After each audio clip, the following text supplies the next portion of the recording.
Welcome now to Candidates Forum, a special program for this afternoon from WOI Radio. The program was recorded in C.Y. Stevens Auditorium during Greek Week here at Iowa State University. And the program will consist of presentations by 6 members of the panel, all running for the office of either Lieutenant Governor or Governor of the state of Iowa, followed by a question and answer period. The program moderator is Associate Professor in the Political Science Department here at Iowa State, Dr. Charles Wiggins. And the members of the panel include William Gannon, candidate for the Democratic nomination for Lieutenant Governor, Senator Arthur New of Carroll, a candidate for the Republican nomination for Lieutenant Governor, Representative Bart Schwieger of Waterloo, representing William Harbor, who is a Republican candidate for Lieutenant Governor. There are 3 candidates on the panel seeking the Democratic nomination for governor. They are Paul Franzenberg of Ames, Senator John Tapscott of Des Moines, and James Lynch of Redfield. The Republican candidates for the office of governor, the incumbent, Governor Robert Ray, and Lieutenant Governor Roger Jepsen, had previous commitments and could not attend the candidates forum. Again, the program will be in this format, a 5 to 7 minute presentation by each candidate. That will be followed by a question and answer period. The candidates will appear in an order determined by lot, and opening the program is the candidate for the Democratic nomination for Lieutenant Governor, William Gannon. My campaign thus far is really just begun. My present position is that I am a dirt farmer from Mingo, Iowa, and as such have the responsibility of a lot of spring work, and so my campaign has been strictly a part-time operation so far. But I would like to share with you a few of the ideas that I have expressed and some of the issues that I think are important when we're talking about the office of Lieutenant Governor. In Iowa, the office of Lieutenant Governor is primarily a legislative position. It is the only chance that we as individual citizens have to vote for a leadership position in the legislature. In other words, we don't elect the speaker and we don't elect the floor leaders, but we do elect the lieutenant governor. So it's the only shot that we have at a leadership position in the General Assembly. And so I'm going to direct some remarks toward the legislative branch of government in Iowa, and as I have stated it, the need to bring the Iowa legislature into the 20th century. We look at the General Assembly in Iowa and we see that the rules of procedure that are being used and followed are essentially the same as they were in the 1800s. And we look at our standing committees and we see no permanent staff for any of the standing committees. We look at the rather enormous appropriation responsibility that the legislature has to date, and we see no effective use of this authority. And so as a result, we don't know whether we're getting a dollar's worth of service for a dollar's worth of tax money spent. During the time that I was a member of the General Assembly, time and again we saw bills come to the floor of one house or the other, bills that should take no more than an hour or 2 of debate wind up taking days and days and days of debate. The reason why is because committee work wasn't done. It wasn't done, one of the reasons was because there's no staff for any of the standing committees. So I'm making as a major part of my race for the office of Lieutenant Governor the legislative branch of government in Iowa and the need to upgrade that branch of our state government. Thank you very much.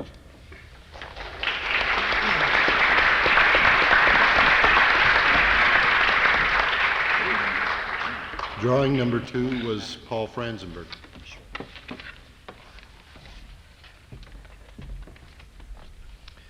I'm not trying to upstage you, Bill. I just see this lectern here, and it seems a marvelous opportunity to stand and use it. As many of you who read the Iowa State Daily now know, the report that I attended a Republican precinct caucus was, like the report of Mark Twain's death, slightly exaggerated. I appreciated the retraction which appeared later, and I want you to know that if I should decide to become a Republican, the Daily will be the first to know.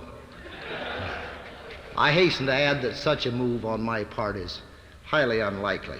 It should be noted, however, that I wholeheartedly approve the two-party system in politics. Only last night, Nancy, who's seated back there, served our family the Julie Eisenhower recipe for ground beef and spaghetti. I want you to know we're being fair all the way through. Well, this is the age of paradox. We live in a time when the underpaid law officer is called pig, while we nervously look up and down the street wishing he were there. We live in a time of calling for more and better education, while our nation's unable to provide jobs for high school and college graduates. We live in a time for calling for more and better care of the aged, while our attention and compassion for the individual elder citizen diminishes. We live in a time of ability to produce surplus food, while 5 million in our nation go hungry every day and night, and another 15 million remain constantly undernourished. We live in a time when great concrete highways are laid down, and then the vehicles that we place upon them pollute the air that we breathe. We live in a time when we insist that the mothers of dependent children go to work, and the President of the United States vetoes a daycare center bill. So the list of paradoxes in this day and age is without end, but time is running out. If the people of our country are not yet at the end of their rope, then surely they're at the end of their patience. And it's time that we looked at our entire political system, both parties, and examined really what we're setting out to do here in the name of the people. I have addressed myself to a number of issues and will willingly answer your questions. I have spoken about alcoholism and how I hope to provide sufficient funds for proper treatment of that. I have addressed myself most explicitly to the enormous tax problem which we have in Iowa and the inequality which threads itself all through the burden of taxation. I have spoken on these and many other issues, but there's something I want to speak to you tonight about, most specifically in the time which has been allotted to us. Some years ago, several years ago, I traveled down the Missouri River by small boat, a trip which I wish all of you might take, if only to witness what I saw there. I smelled and saw filthy, stinking water and solids pouring into the Missouri River. And the Missouri and the Mississippi and our inland rivers and our creeks and streams, none of them is immune. We're faced with an enormous problem in the area of air pollution, about which I've also spoken at the Des Moines Area College workshop in great detail, and which again we haven't time for tonight.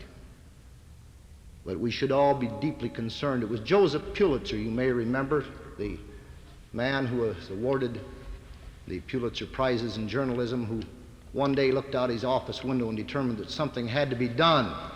And it was through the efforts of his newspaper, the St. Louis Post-Dispatch, that first attention was brought to the problems of smoke abatement, and an ordinance was passed. And then somehow America fell asleep. And it was only when this generation, represented in this audience, brought the nation to attention that again we observed what kind of a world we were living in. There is so much which ought to be done. But I have taken a new view in this area, and I'd like to present it to you just for a moment. You know, we look upon pollution as an enormous, an unbearable, and nearly insoluble problem. It's very easy for us to point self-righteously at everyone else. Our young son Matt and I, 9 years old he is, took a hike through the Arboretum yesterday afternoon. And this is one reason I'm speaking on this subject tonight, because I was appalled at what I saw there, as many of you have been. Pepsi cans, Coke cans, beer cans, orange peels, paper, cigarette butts. And some of the people perhaps in this audience put them there. And some of us, the citizens of Ames, put them there and ruined or helped to ruin an otherwise beautiful place. And so as we point our finger at industry, we point our finger elsewhere, let's look to our own position in this thing. There was a time when more was said by the young adults about the problems of pollution. I hope you'll continue to say more, because those of us in government, whoever we may be, are going to need your help. We have new laws and we have new agencies, but finally it'll be public attitude which wins this battle. My view of it is simply this, that rather than to look upon pollution as a burden, we can look upon it, if we choose to, and with a totally new philosophy, as a great challenge to this country and indeed a whole new industry. It's said that if we will spend $2 to $3 billion per year now, nationally, we will save by 1978 as much as $14 billion in the area of air pollution alone. And you must consider then what we can do in the area of soil and water pollution, even more serious. I am therefore recommending that the federal government, because the state government cannot do it, that the federal government provides seed money for industries in the area of low-cost and long-term loans. There was a time when there was no electricity on the farms, but the federal government did provide seed money, and it brought not only electricity to the farms all across this nation through REA, but also provided a whole new industry in the area of the use of appliances and other conveniences, and I say this can be done in the area of pollution as well. We can control it. I want you to know that it's got to have your continuing support. This is the only home we have that we really know about. It was Buckminster Fuller's life, I think, projected on TV, and during this program it was mentioned that he said that no astronaut would consider littering his space capsule or spitting upon the floor of it. And you know, this is the only space capsule we have, what we call the planet Earth. What are we going to do with it? Will you help those of us in government? I want you to know that if you speak up, I'll listen. And if you care, I care. And I not only care, but I share your views. Thank you, Dr. Wiggins and Barb, all the members of the Greek Week Committee who have made my time on the campus so pleasant. Thank you very much.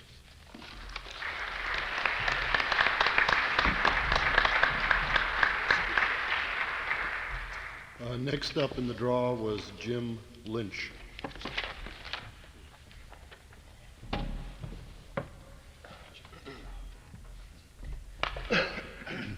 Dr. Wiggins, our fellow candidates, and fellow taxpayers of the state of Iowa. You are taxpayers, believe it or not. In the words of Ralph Waldo Emerson, nothing astonishes men so much as common sense and plain dealing. And to me, this is the actual issue of the gubernatorial candidacy and the gubernatorial race in the state of Iowa this year.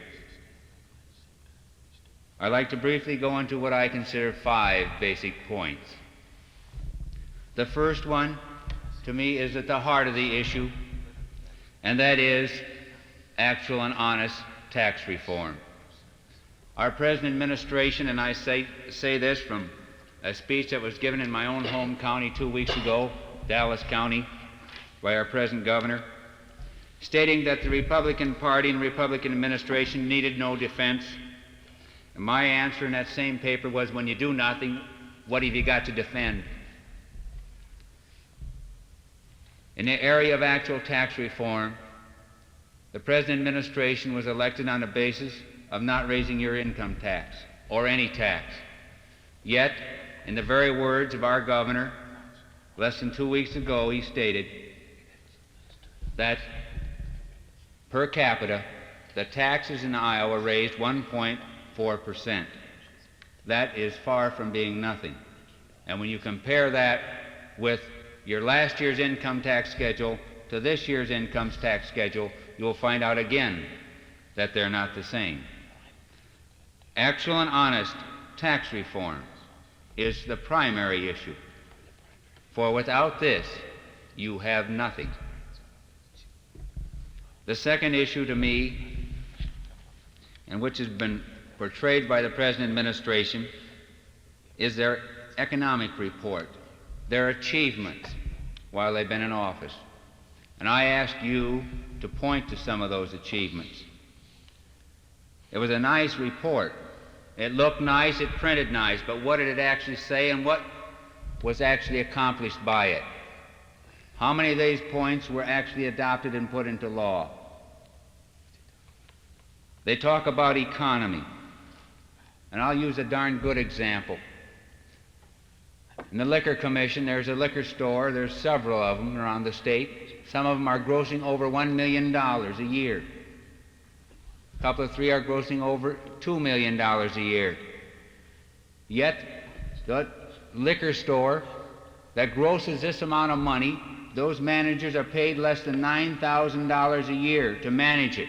And to me, this is a good example of good, sound Republican business management. You couldn't get by with this in private industry. You wouldn't even have anyone apply for the job.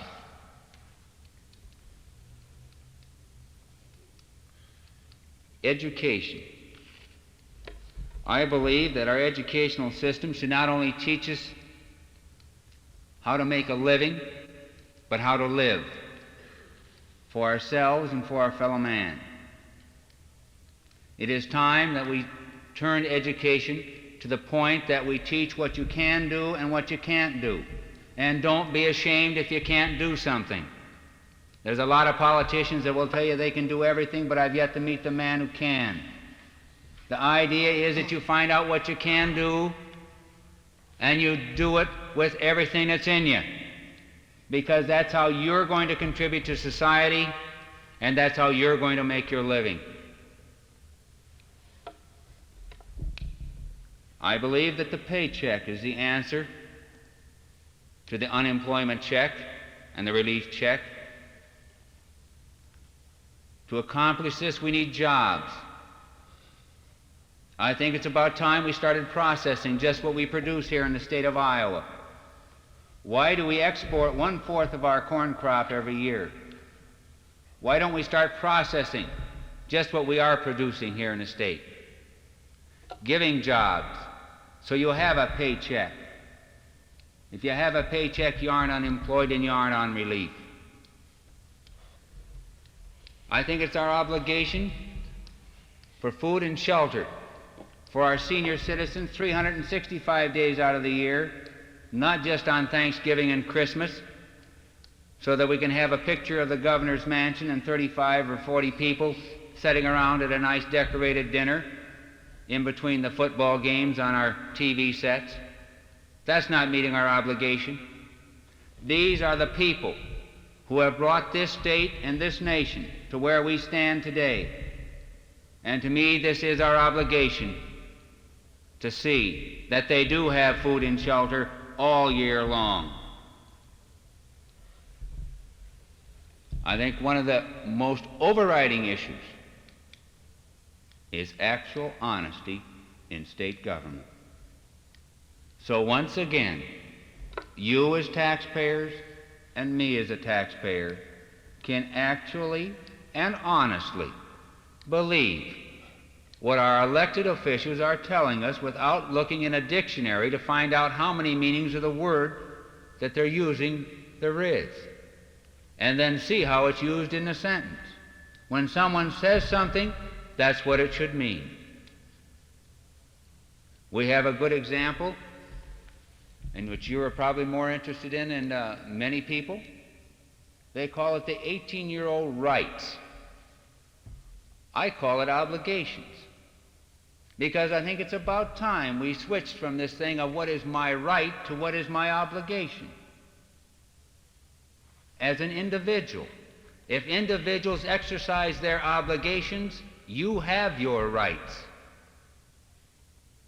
And this is why I supported this 18-year-old so-called, quote, rights, because to me, it is time we start taking the responsibility for our actions.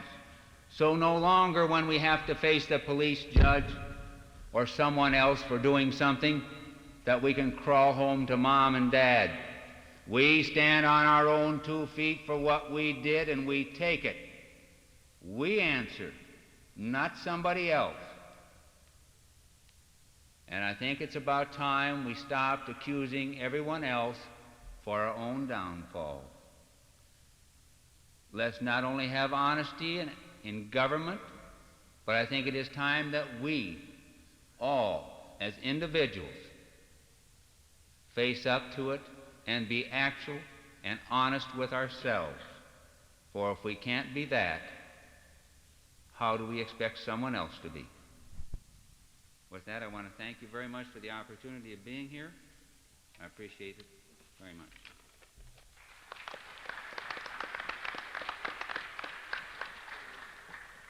Drawing number 4 is Senator Arthur New.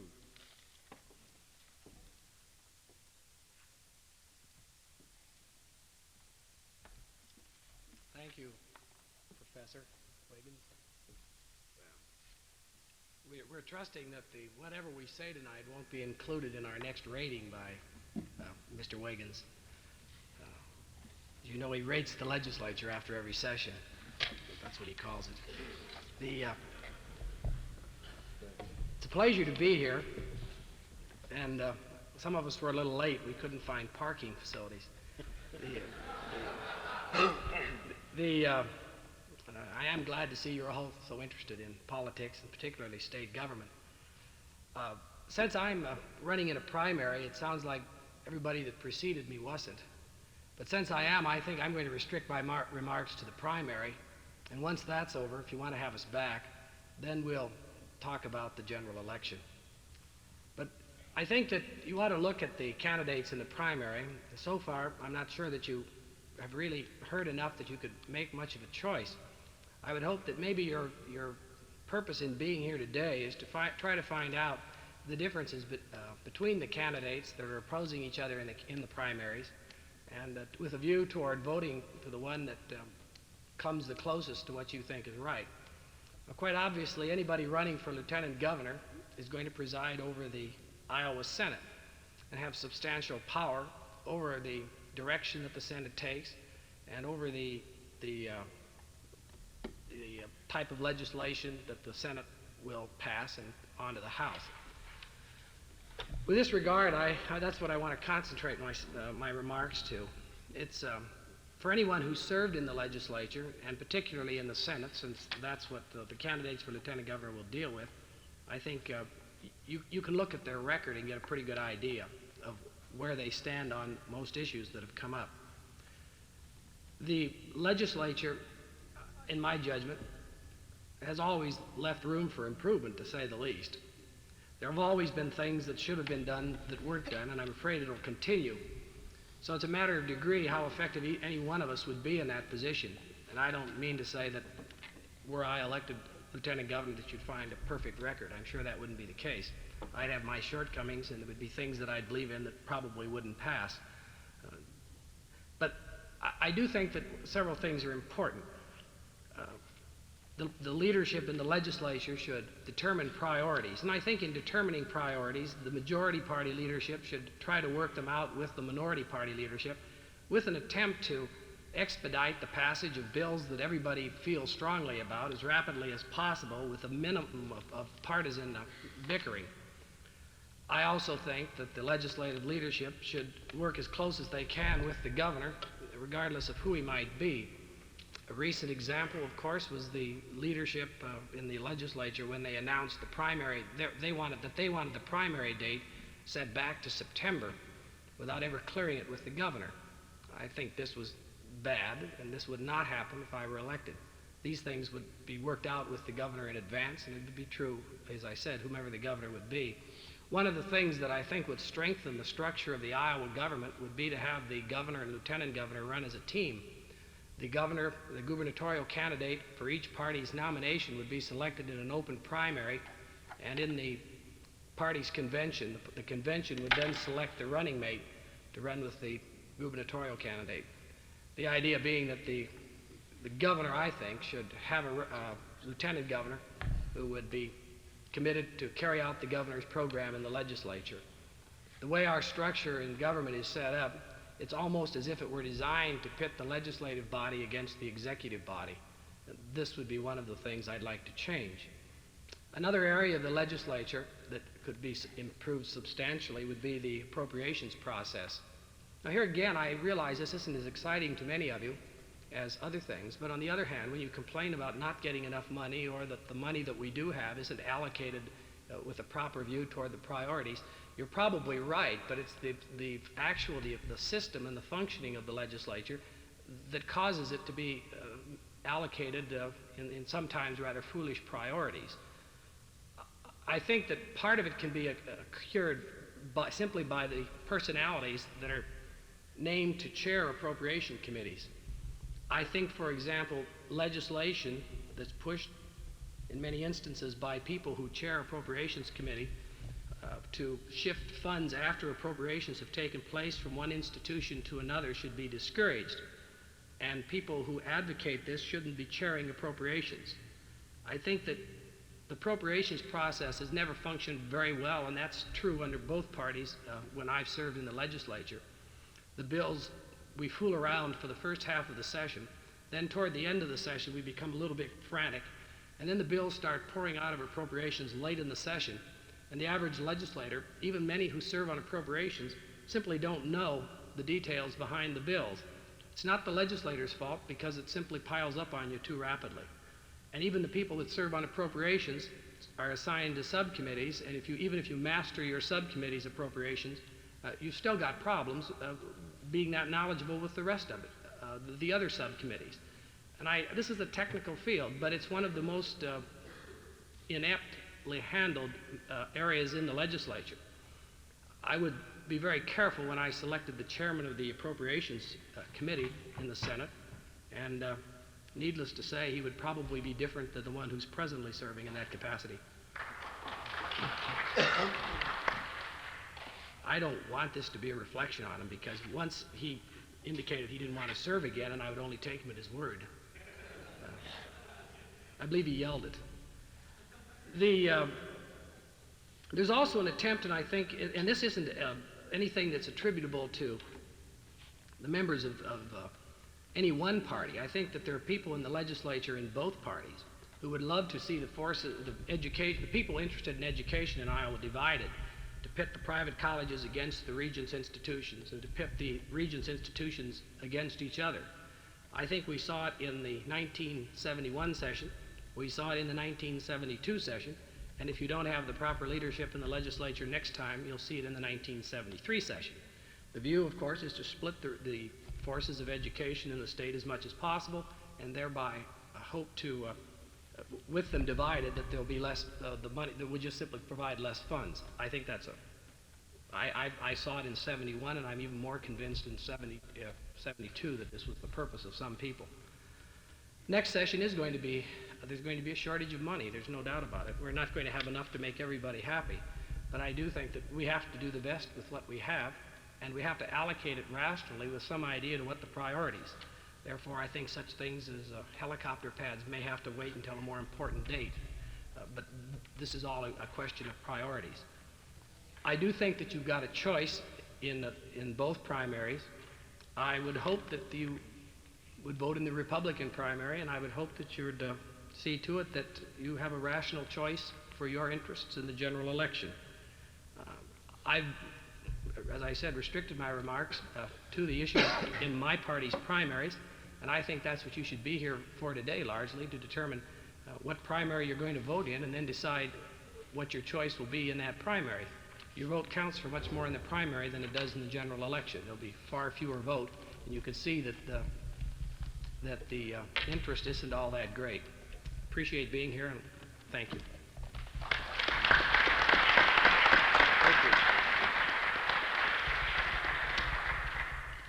Speaking for Speaker William Harbour is Representative Bart Schwiger from Waterville.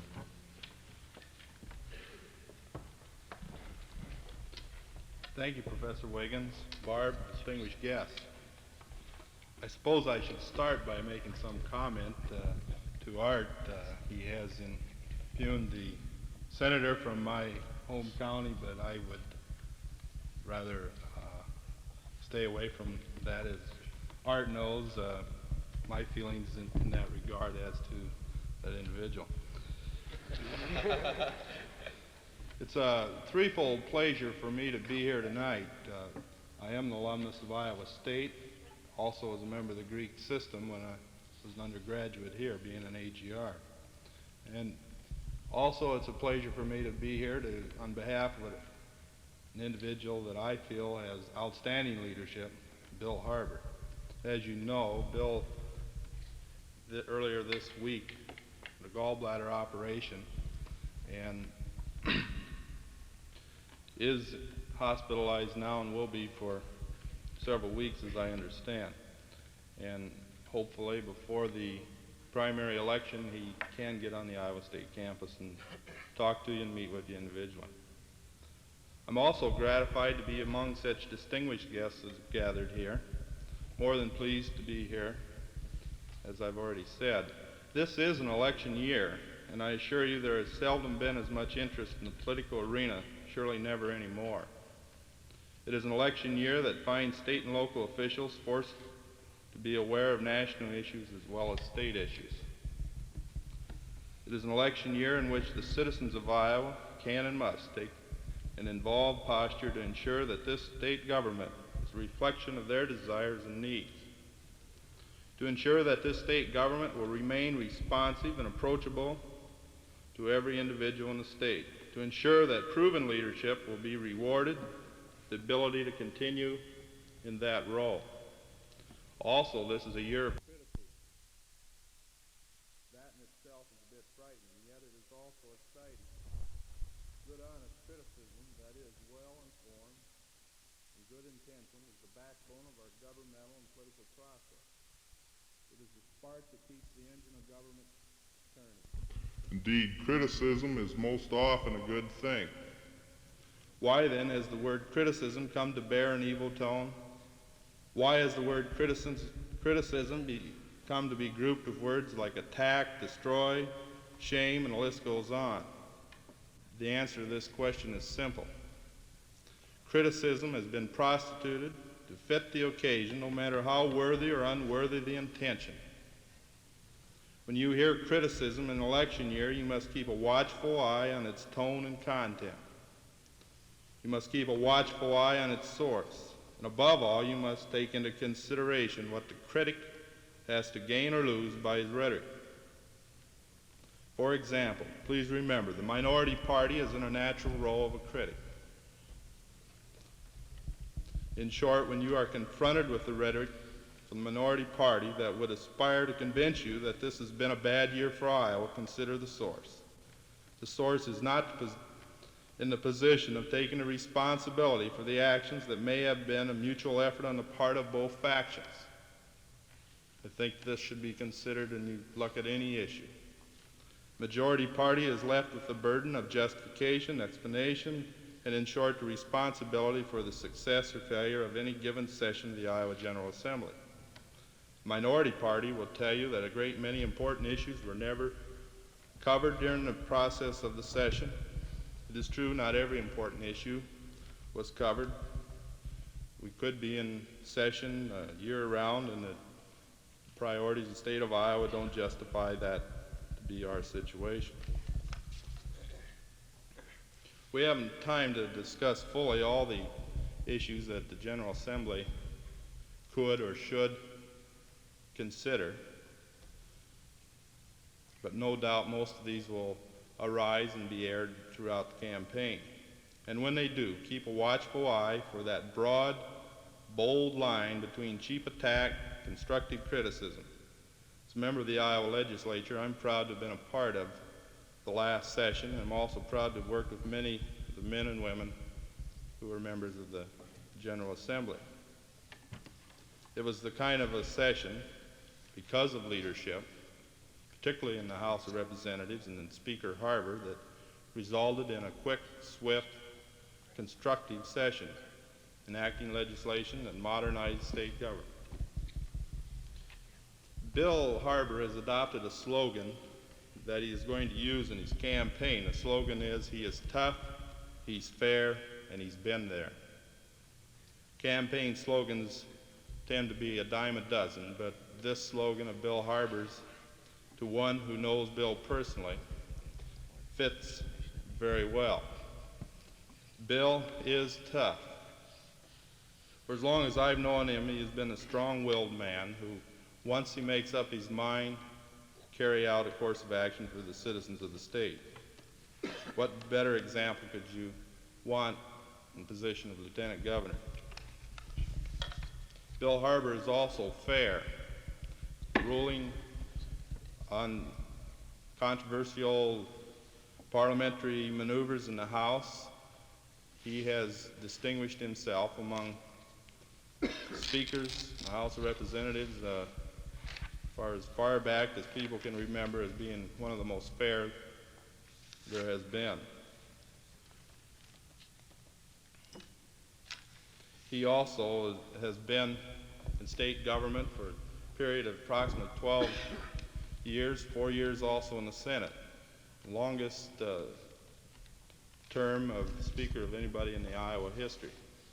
I think when judging issues that have come before the Iowa legislature, by looking at the facts, looking at the alternatives, seeing what the majority party has done and what the leadership of Bill Harbor has resulted in for the citizens of the state of Iowa, if you are a Republican, I think it behooves you to consider and vote for Bill Harbor in the upcoming primary. Thank you.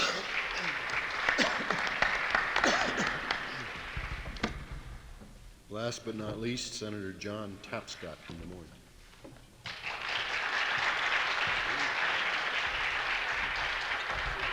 Thank you, Dr. Wiggins. Ladies and gentlemen, you know, we're faced today, obviously, by the comments that we're in a government that no one really wants to admit to. And yet the failures of that government are really our own failures because we're part of the system. We're there. But beyond that, we're all responsible for the failures of this system to a great degree because of the disillusionment that's running rampant across this state and this nation, and the result of that is apathy. And yet we see time after time after time candidates running for high public office that talk in generalities and will not get down to the hard, bare, cold facts and the issues, and those issues that may be extremely controversial that affect a society, whether that society be a local government, a state government, or a national government. We see a society in which only the wealthy can afford to attain high public office, or those people that can attract large sums of money from the corporate industries. We bring to you a different kind of campaign. I suppose in relation to following the other gubernatorial speakers, I could have, as in the past, come up and said, amen. But that's not the case in this campaign of John Tapscott's, because I bring you a new concept in politics, a concept that will speak forcibly to the issues and demand honesty in government, as we began to do last week when I published the names of all of my financial contributors, as I asked my opponents on the Democratic ticket to do in November in Dubuque, Iowa, and yet they have failed to do so. I will also ask the Republicans to do the same thing. Until we know from whence this money comes to finance these high-paid political campaigns to bring special interest into government, nothing is substantially going to change. Until we get away from the hypocrisy of individuals spending $125,000 and reporting $3,000, even though the legal limit is $17,500, nothing is going to change. The limit of $17,500 to run for a statewide political office is ridiculous and operating only on a double standard when we establish committees to circumvent that law and say that we don't know from where the money comes. I know from where every dime in my campaign my money comes from, and I want to know. I will not take money from any individual that does not want his or her name made public, and I will be unalterable in that position. It only again furthers the gap between the credibility, between the electorate and those individuals seeking high public office and those individuals already in office. Too long I have witnessed for the 5 years that I've served in the Iowa legislature decisions made by high government officials based on the campaign contributions they received during their political campaigns. This is why you have a regressive tax system. This is why we cannot bring about a progressive tax system to go to the high-level incomes for the monies needed for property tax relief, to fund adequately our educational programs, our cities and towns, and to bring about a sweeping social reform in this society. I shall not wait until 1 or 2 months prior to the election. When I made my announcement on October 9th, I laid out my platform, word for word, my tax program and my social reform programs. I did not just pose the problems to the people of Iowa, I offered them solutions to those problems. At least the beginning, a beginning, somewhere where many people have failed to start. I'm calling for the sweeping tax reform to a progressive income tax, as I mentioned. I'm also calling for a sweeping social reform unparalleled in Iowa's history. One that will no longer see the 81% of basic minimum need based on 1969 standard of living, but that brings our citizens unable to deal in this monstrous machinery of government up to a level of human dignity that they are not presently receiving today.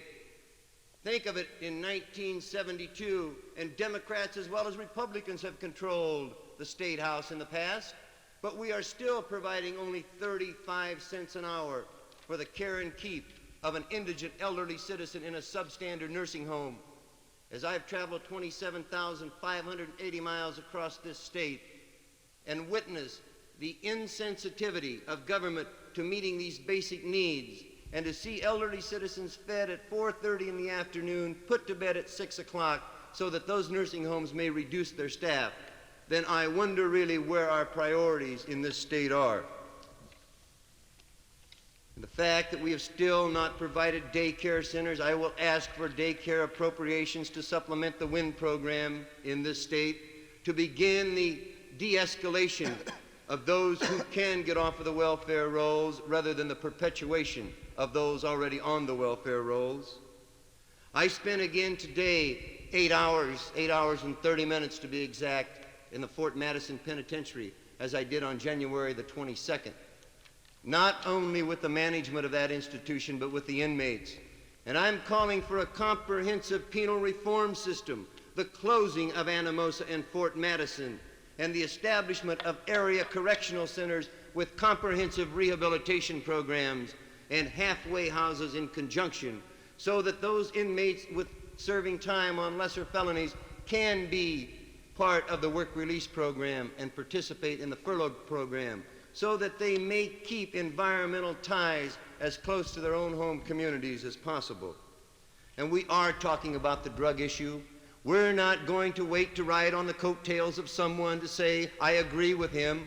I took a stand in September on drugs. I said that it was time for the decriminalization of the individual use and possession of marijuana. And I believe that that stand has been substantiated by the President's Commission. I believe that it's time that we talk about such controversial issues and not try to sweep them under the rug or generalize. I think that it's time that we appropriate adequate funds to the drug treatment program in this state and establish drug centers throughout this state. I am not going to run on my past record in the legislature and talk about the proposing of bills for the treatment of alcoholism as far as 5 years ago, but I am going to tell you in the future that I shall demand of the Iowa legislature that we take 3% off of the top of the gross sales of alcohol in this state to adequately fund the alcoholic centers throughout this state and enlarge them from 17 to 26, but not through the increased price of booze in this state. It's ironic that 5% of the people in this state are known alcoholics and buy 49.5% of the alcohol. They're the only people I know that pay for their treatment before they receive it. And yet this body, this state can only afford to appropriate $500,000 for that treatment. things we're talking about in social reform will cost money. Make no mistake about it. But we are talking about human beings. We're talking about the greatest resources in this state, viable, living human beings. And with the implementation of our tax plan, or in lieu thereof, the rearrangement of priorities in this state, people will come first. And I took a stand the first day of August when I went out, so to speak, to test the waters to run for governor, and took a stand again October the 9th when I announced, and I shall not equivocate from this stand. I will veto every piece of special interest legislation until our people programs become a reality. It's time that we quit talking about all the problems, but tell how we're going to do it. And the veto power of the governor simply has not been used to affect the basic humanitarian needs of people. Education in this state today, the philosophy that prevails is that education is a privilege and not a right. We intend to reverse that philosophy to make education a right and not a privilege. We intend to speak to the National Administration for funding at 1/3 national, 1/3 state, and 1/3 local, to get away from the hodgepodge system of $540 per pupil cost in one of the poorer districts in Iowa to $1,400 in one of the wealthier districts in Iowa, and thus see a $900 per average pupil cost in this state. Then if that be the case, let's fund them equally. And if local districts want to make up the difference, then so be it. In the area of civil rights, again, I will not run on past record, but I will speak again as part of our social reform program to demand that the legislature adequately fund the Civil Rights Commission to carry out the Sex Discrimination Act that's now lying dormant under the Civil Rights Commission. For too long in this state, women have been blatantly discriminated against as minorities in this state, and as minorities have been. There is not one woman in an executive capacity in the state of Iowa. There has not been one serious consideration given by a governor to appoint a woman to the Supreme Court. I shall, as I will in minorities, appoint proportionately those people from the population. And it's time that we begin to talk about what the legislature did in relation to the 18, 19-year-old vote. The epitome of hypocrisy, if you please. You're old enough to vote at 18 to be elected mayor, and as mayor you can marry someone, but if you want to get married yourself, you have to get your father and mother's permission. At 18, you're old enough to sign off on a liquor permit, but you can't go in to buy a drink. It's a demand of the Iowa legislature that they reduce the full majority rights to 18. There are many, many other areas in our programs that we have been and shall continue to be specific and not speak in generalities. They go to agriculture, and I will not be a demagogue and stand before any farm group and say that as governor, I'm going to do something about your farm prices, because as governor I can't. But I can talk about substantial property tax relief, extended services to rural communities, and to begin the process of limiting corporate farming in this state. And on, and time does not permit. But you know, our campaign across this state has been tabbed in some areas as being one to offer change, or if you will, revolutionary. And if it is revolutionary to speak directly to the issues of people, then so be it. If it is so revolutionary to begin to talk about the implementation and demanding by the power that the governor has that we begin to outlaw poverty, racism, and social injustice in a society, then so be it. But if you believe that a governor should be more than a ceremonial, ribbon-cutting, tea-pouring governor, a man who will speak to the issues, then I ask you to physically and financially commit yourself to the John Tapscott for Governor campaign. Thank you.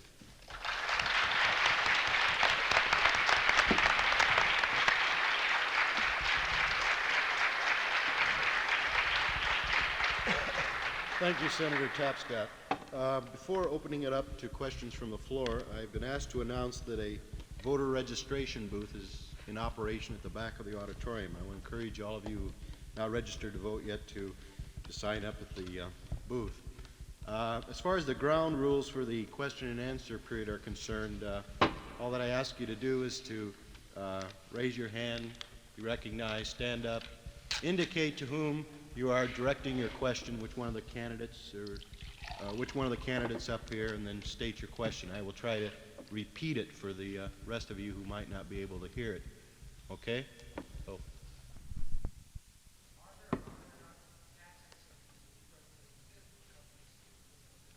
Not to my Just a knowledge. second, Paul. Let me jump in here. Are there or are there not tax incentives that exist as far as corporations are concerned? I'm Pardon? not familiar with Under the present system of state government? Right. Yes, there is. There's a sales tax write-off, as a matter of fact. That's one of the things that I've objected to since the passage of that measure, that we give sales tax credits to those industries that buy pollution control measures, and it's time that we begin punitive measures rather than rewards. There are also benefits in the income tax. They can depreciate it over a period of years. They get the 20% first year credit if they elect. In addition to that, there's an investment credit on the so they get credits within the structure of the federal and state income tax too. Can I just add a bit? Jump in. What I think what we're all getting at, and I think the basic idea of Paul's concept is that it is cheaper to install pollution control equipment in new industries while you're building them than it is to try to install them after you've already got everything built. And the idea is that to come up with a basic financial, as he used the term, seed money for new industries. And this is where I like to see new industry process what we produce. No, I'm not particularly interested in providing funds for industries, either through tax incentives or others. I did not recommend that. I recommended that loans be made available to them on a low-cost, long-term basis, so that this is to buy pollution control equipment. There's some things I think that, in all fairness, we ought to remember. We have some very worthwhile industries that today are providing jobs in a period of intense unemployment in this nation. For us to directly penalize those industries and send them down the drain because they neither can finance or gain finances for pollution controls at this time would be a mistake. I think we must do everything we can without providing government grants to give them opportunities to get their houses in order. But I did ask then that if these opportunities are offered, they be required to step into line and produce promptly. I see no purpose in the tax incentive system greatly. As a matter of fact, the 20% tax incentive, which Senator New mentioned, is on the federal level, right, Arthur? And that doesn't do some businesses a lot of good who have to borrow 100% of the money and can't find it. Can't always find it, along with the rest of their borrowings. I want to bring them all in line and give them an opportunity to do this, because I think it will pay huge dividends, not to the businesses, but to the nation at large. Place it back on their shoulders in a purely free enterprise fashion. No grants, not necessarily incentives, but rather long-term, low-cost loans that they can live with. When those businesses were established 25, 30, 35 years ago, there was very little talk about pollution. There was no one pointing a finger, no public outcry. The word ecology had not become part of the lexicon. This is something new, relatively recent, which has sprung upon us and them. And I think we all ought to recognize together that it's got to be taken care of. I don't want to give them anything. I simply want to give them opportunities to produce. And if they fail then the penalties must be severe. Next question over here.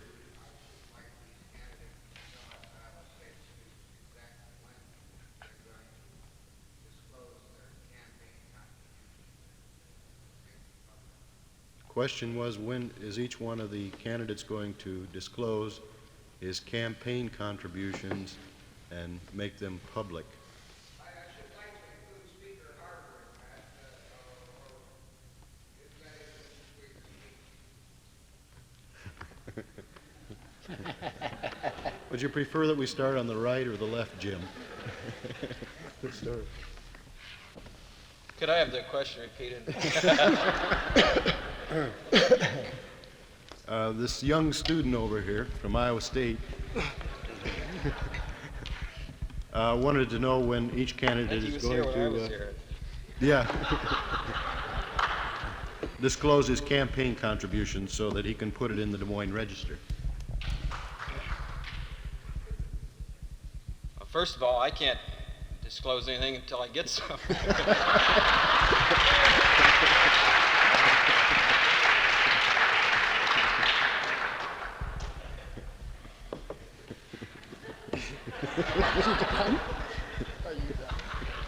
You'll have to ask me after I get some.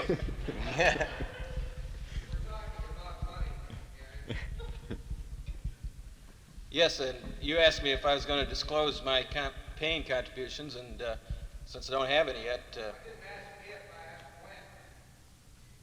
I intend to do my best to comply with the laws that is written in Iowa now. Well, I didn't ask that at all. I take it that you're not going for that. You're not giving us a date. I intend to file 30 days after the primary, which is the requirements of the present law. You're going to be legal rather than moral. Is that it? That's your judgment.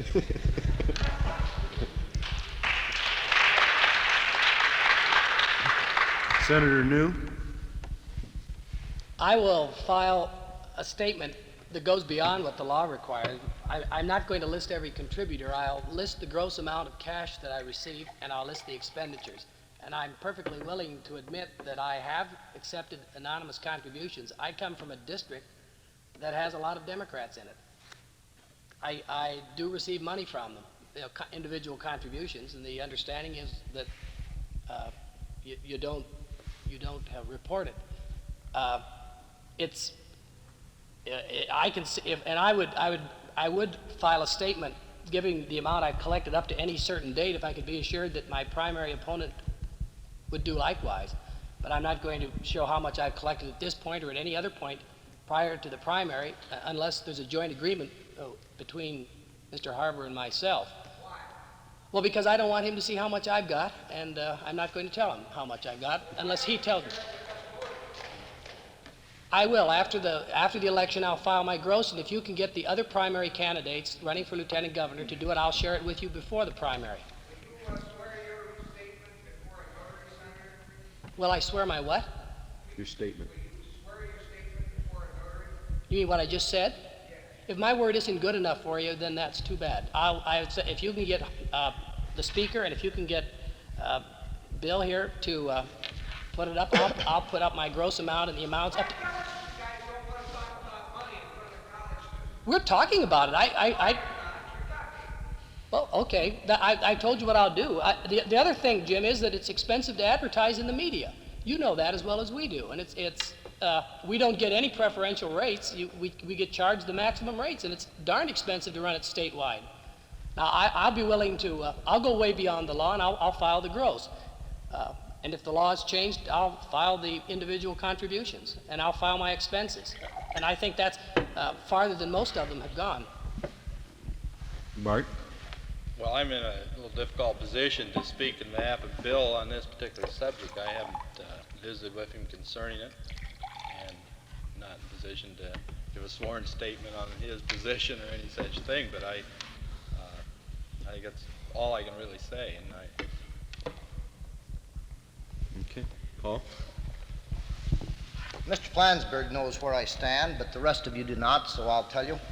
I don't know what my campaign contributions are, with the exception of those which I receive personally here at my home in Ames in a small office in our home, and prior to that time that my office in Iowa City began to collect the funds. I received today a check for $100 from a gentleman. I received yesterday a $10 bill from a lady. I received Saturday a $200 check from a labor union auxiliary in Fort Dodge. And it's been like this, and what little I receive, obviously I know about and send on immediately to my office in Iowa City. But there's much I don't know about, nor have I cared to know about it, nor has anybody in my office advised me about it, nor has the money been given because Paul Franzenberg is for sale. I have signed some thank you letters, so I know who some of the individuals are, but my campaign director has signed by far the most of them, and even those I signed, I don't know the amount. You know, Mr. Flansburgh, I have something here which I'd like to read to this audience, because I feel that my character and integrity has been impugned tonight. I'm not exactly accustomed to that, and I don't like it. I've done business on the same Main Street in a small town in the state of Iowa for over 30 years, and you simply don't stay in business in a town of under 1,000 for 30 years if you're a person of ill integrity. I'm the guy you may remember who took $21 million out of Des Moines banks alone when I was the treasurer of the state. Now, if you think that was an effort to secure campaign funds for the future, surely you know it worked quite the contrary if this is a special interest matter. But I'd like to ask the audience their opinion of what I'm going to read and see whether they think this is a sensible approach. It was something that was brought before us. All Democratic candidates for governor agree to work together to prepare and draft a bill providing for full disclosure of all campaign expenditures with a realistic limit on expenditures for the primary and general elections, also requiring periodic reports from the news media as to the expenditures made by each individual candidate. And further, in order to show sincere interest in this problem, the Democratic candidates invite Governor Ray and Roger Jepsen and the leaders of the Republican Party to join with them in preparation of a bill to receive support from all major candidates from both political parties, and that this bill be made a priority item for the 1972 legislature. Does that sound like a reasonable approach? Let me tell you that there was held November 19th a meeting in Hotel Savory, at which time Mr. Tapscott wanted a limit of $17,500 imposed upon the spending. This motion was offered by Mr. Worthington, former state auditor who was then a candidate for the office of governor. Mr. Worthington made the motion. I seconded the motion. Mr. Gannon voted for it. Mr. Lynch abstained.